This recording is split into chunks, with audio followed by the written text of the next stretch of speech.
Sir বলেন। ওই মোর ডিপিএসটা মুই ভাঙবো। কি?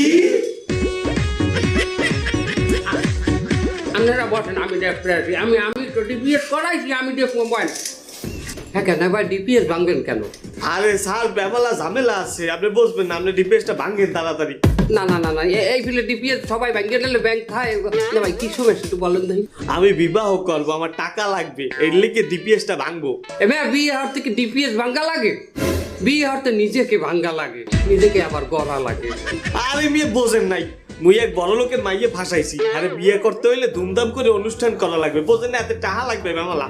এই সমস্যার সমাধান তো আমাকে ওখানে আসছে। ভাইজান শোনেন, যদি আপনার বিয়েটা ধুমধাম সারাই হয়ে যায় আলহামদুলিল্লাহ মাশাআল্লাহ, তাহলে হবে। হ্যাঁ কেমনে? বাবুয়া আহা চা খামু না, বাদ দেন, আপনি কামের কথা কন। আর না সমাধান দিতে আসে। জি স্যার। এই যে অধিক চাও একটু ওই সোজা দাঁড়াও।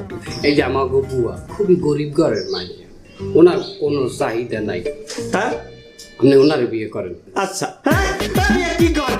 ও বুয়া, তোমাকে যদি এই লোকের সাথে বিবাহ দেই, তোমার বিবাহে কি কোনো ধুমধাম করার প্রয়োজন আছে? না স্যার, আমার কোনো ধুমধাম প্রয়োজন নাই। যেটা দিয়ে ধুমধাম করবে ওইটা দিয়ে আমার গয়না কিনে দিলে হইবে। মাশাআল্লাহ, দেখেন কি কয় এরি? ভাই যে আর কথা বলবেন না আল্লাহর রাস্তায় প্লিজ। ও বুয়া, তোমার কি ওনাকে পছন্দ হয়েছে?